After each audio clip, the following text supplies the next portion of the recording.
Hey everyone! This week's video is going to be a little bit different because we're going to be putting a lot more focus on the enemy laner since they get destroyed by Jensen on his Smurf and low diamond. A lot of the mistakes made are very common in all elos diamond and below, so everyone can benefit. Also, we're going to have the scoreboard up so you can see items and CS, especially since items played a bigger role than usual in this game. And lastly, as always, the concepts in this video apply to almost any mid lane champion, so don't worry if you don't play the ones here. Anyways, let's get started by breaking down the matchup to create a game plan for both players. We have Jensen playing Cassiopeia versus Lissandra. Cass has more extended trade damage and more range, while Lissandra has the wave clear advantage and burst trade advantage. The way this matchup goes usually, Lissandra has the wave control and Cass has the trading advantage, so Lissandra used her wave clear and Cassio's lack of early mana to shove the wave and prevent Cass from getting to trade. Knowing this, Jensen's game plan will be as follows. Mission 1, harass hard early on. Cassio Q is great for harass in the early levels. It doesn't draw minion aggro and has a really low cooldown. Mission 2, bully Lissandra off the wave. If Cass lands enough harass early on, she can try to push Lissandra off the wave to prevent her from pushing. Mission 3, freeze. Lissandra should be pushing early on, so if Cassio can bully her off the wave, she can freeze it and put Lissandra in a dangerous spot. And Mission 4, force them to recall or overstay. Once it's frozen, Cass wants to look for all-ins if Lissandra overstays or force her to take a bad recall. Alright, now let's create Lissandra's game plan. Mission 1, push the wave. Lissandra has the wave clear advantage, so she wants to push the wave to get a minion lead. Mission 2, play around your minion advantage. Lissandra needs to use her minion advantage to help her win trades since Cassio E draws minion aggro. And Mission 3, fully crash the wave and use mid priority to get vision or help your jungler. Lissandra isn't really a solo kill champion. She's best used to clear the wave and do other things around the map. This isn't specific to her though, any champion can clear the wave to get mid priority and do other stuff, she just excels at it. Alright, now that we have both players' game plan, let's get into the gameplay. Before laning even starts, let's talk about starting items because Lissandra's Dark Seal start is very bad.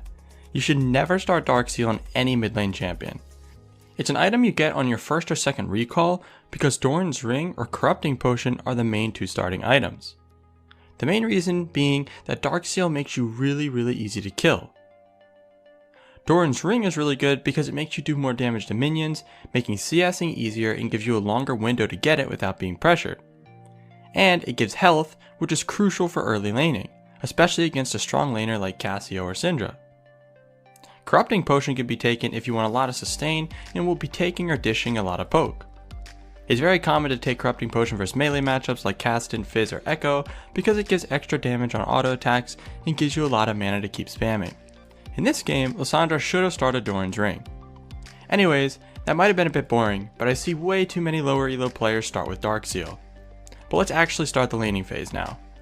Jensen is starting missions 1 and 2 looking for harass and already zoning Lissandra off the wave, while Lissandra is playing really safe and scared and uses her Q to grab some CS.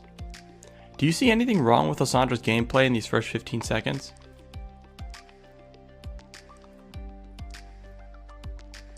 What she's doing is one of the most common mistakes in lower elos. We want you to try to think about what it is, as it will happen all throughout the lane, and we'll come back to it later in the video. Moving on, Jensen collects his own CS, waits for Lissandra to go for a last hit, and uses that to make it easy for him to land his Q. Then Lissandra continues to run, giving Jensen the opportunity to use his range advantage to hit another Q. Jensen now has full control of the lane and is pushing, meaning Lissandra has failed mission 1. Jensen waits for Lissandra to go for another last hit, and lands another easy Q for more harass. They both hit level 2, and since Jensen has way more damage and health than Lissandra, he's positioning very aggressively and zoning her off the wave while still making sure to grab his own CS. Jensen takes this time when no minions are low to go ward since the lane is going so well, he knows he's going to keep playing aggressive and doesn't want to throw his lane to a gank. His jungler is top river giving him vision, so he puts his ward on bottom side. When he gets back to laning, Jensen does the same simple thing that he's been doing, using Q on Lissandra when she goes for a last hit. This time, Lissandra is way too far up, giving Jensen a window to all in. And on top of that, she actually runs toward Jensen to use Q before running away, which lets Jensen use Ignite and 2 more E's for an easy solo kill. After that, Jensen shoves the wave in and recalls while Lissandra TPs to lane. While he's on the way back to lane, let's zoom in on the minimap and speed things up. Lissandra does something really bad here. Even though she gave up a solo kill, she had teleport, which means she'll only be down by about 300 gold, but she can actually get a small experience lead here by coming to lane and hard shoving the wave with her strong wave clear since Cass needs to recall. This is the case whenever you have TP. You will always be able to get a minion wave lead of experience by punishing their recall. This would make Lissandra's early solo kill not as bad as usual, but since she didn't push the wave before helping her jungler with the Xin Zhao invading, the wave stacks up and starts slow pushing towards Jensen. This is extremely bad for her, as now she's going to be even or behind in experience against a Cassio with an early lead. Jensen gets back to lane and has a freeze set up for him because of that big mistake Lissandra made. The wave is kind of big though, so he thins it out a little bit. This kind of wave management mistake will happen very often in lower ranks. Learning how to punish it is the important part. Let's see how Jensen does it. He moves up and completely zones Lissandra away from the wave because he knows how much stronger he is and that she has no clue what she's doing. This is the beauty of a freeze. If you're stronger than the enemy, a freeze can snowball your lead almost as hard as solo kills do because of how much CS and experience you can deny them. The next wave is here now though. He doesn't want to take too much damage from that, so he backs up to let it aggro his own wave.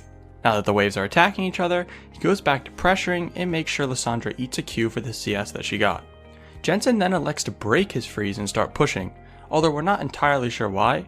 He could hold this freeze and get Lissandra really behind, but we think it's because he wants to harass her under tower and go for tower plating, since that's a viable way to push his lead even further.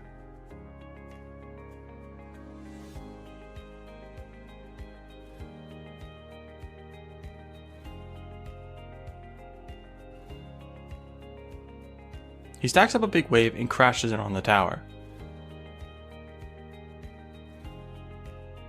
Then he harasses her every time she goes for CS, just like before, dropping her to 40% health and no potions left. At this point, this is her best time to recall.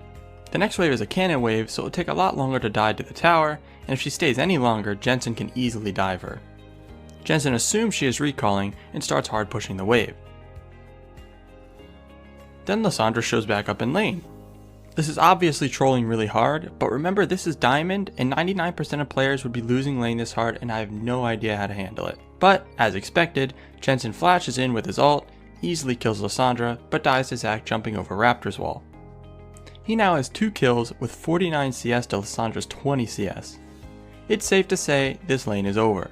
Alright, so that seemed like Lissandra couldn't do anything, right? Every time she went for CS, Jensen just used Q, no counterplay. Remember earlier, we said to try and think about the big mistake Lissandra was making that is one of the most common ones in lower ranks? If Lissandra didn't make this mistake, this miserable lane could have easily been prevented. The mistake was playing the lane to survive it and not to win it. When you sit back and just try to go for last hits from afar, a good player won't give you a single one without punishing, like we saw Jensen do. So at level 1, if we go back to those first 15 seconds, what should have Lissandra done here? Let's move over to the sandbox to visualize it.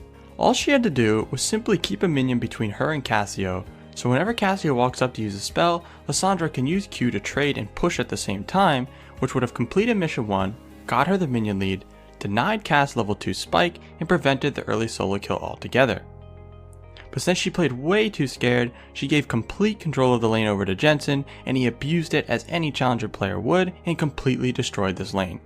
Alright, that's going to be it for this video. Let us know if you like this style as